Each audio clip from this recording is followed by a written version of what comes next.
Last year, one local council fined landlords more than £600,000, and another city has just announced plans to spend over £710,000 employing more enforcement officers.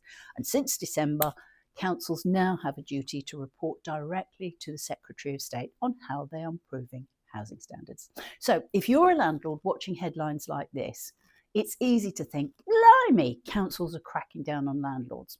So today I want to explain calmly why enforcement is increasing, what those fines actually mean, and why good landlords who maintain their properties properly should have nothing to worry about. Because enforcement isn't about punishing responsible landlords, it's about improving poor housing standards. So why are councils increasing enforcement?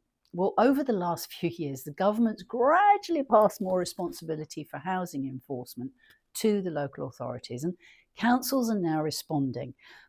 For example, a recent announcement from Birmingham City Council confirmed they plan to spend £710,000 employing additional enforcement officers. Why? Because councils are now expected to take a more proactive role in improving housing standards. And since December the 27th, councils have had that additional responsibility in law. They must now report to the Secretary of State of how well they're improving housing conditions in their area. In other words, enforcement is no longer optional. Councils now need to demonstrate that they are actively improving standards. So local enforcement is already happening. It's not theoretical. It's happened locally. Last year, Fenland District Council issued over £600,000 in fines to landlords who were not meeting their legal responsibility. £600,000. That figure alone tells us something important. Councils are willing to act. And they're using powers that they've existed for years. Rules aren't new. So let's calm something down straight away. The rules around property standards in the private rented sector are not new. For example, under Section 11 of the Housing Act, been around since 1988, landlords must maintain the structure of the property, heating systems, water, sanitation, electrical and gas installations. And since 2004, councils have assessed property standards using the Housing Health and Safety Rating System, HHSRS, which defines 29 hazards that landlords must manage. And these include things like damp and mould, excess cold, fire safety, electrical hazard, ventilations, trip hazards and falls. So these standards have existed for more than 20 years. But what's changing is the level of enforcement. So what happens if councils take action? Well, if council identify a serious hazard in a property, they've got several steps they can take. For example, improvement notices, emergency remedial action, civil penalties, prosecution. And civil penalties alone can reach up to £30,000 per breach. But the financial penalty often isn't only part of the problem. The hidden consequences of enforcement are that there could be wider consequences. For example, reputational damage. Your name may appear on an enforcement register. Mortgage lenders may ask questions if enforcement notices appear against a property. And if you want to refinance or sell, those records can create real complications. So enforcement isn't just about fines. It can affect long-term financial performance of your investment. But let's not turn this all into doom and gloom, because here's the most important message. If you run a well-maintained property, you should have nothing to worry about. The majority of responsible landlords already meet these standards. They repair issues when they arise. They maintain heating and ventilation. They address damp and mould properly. They respond to maintenance concerns from their residents. And those landlords rarely hear from enforcement officers.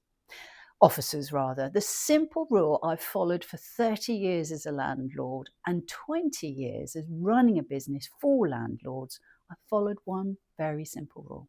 Before renting a property, I always ask myself, would I let my family live in this house? All right, there's a slight caveat on how much I like my family, but do you understand the principle? If you would happily see someone you care living in the house, you're probably on the right track. Good housing standards, they're not complicated. They come down to basic maintenance and common sense. So where problems usually start, most enforcement cases don't actually begin with terrible housing. They begin with small issues that are ignored.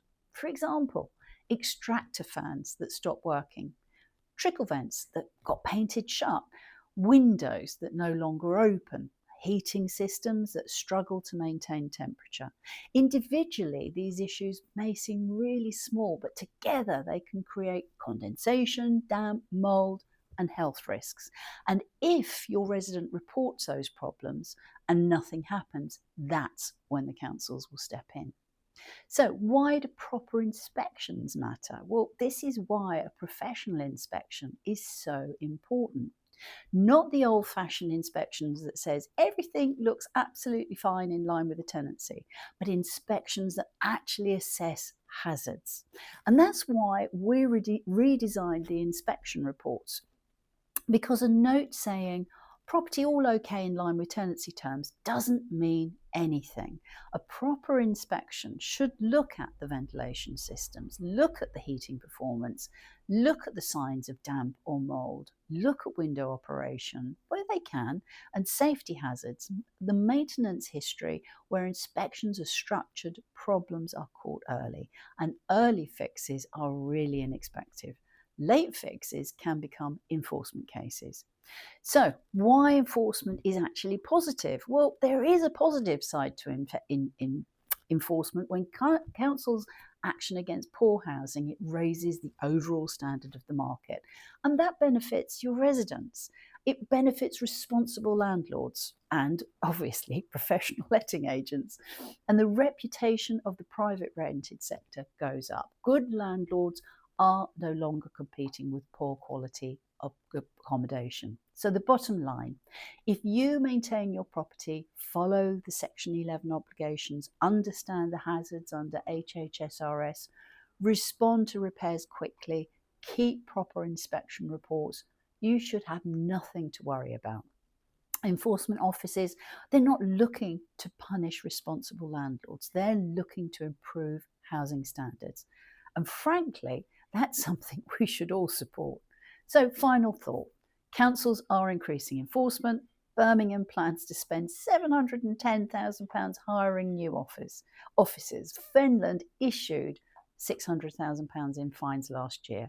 Councils now report directly to the Secretary of State on improving housing standards. Enforcement activity will grow, but the rules themselves have existed for years. Provide a safe, well-maintained home, follow the standards under Section 11 and HHSRS, and you should sleep perfectly well at night. Why don't you subscribe for next week's issue, where we'll show you how structured inspections happen, so you should stay compliant ahead of enforcement, because good property management isn't about fear, it's about staying informed and staying prepared. We look forward to seeing you there.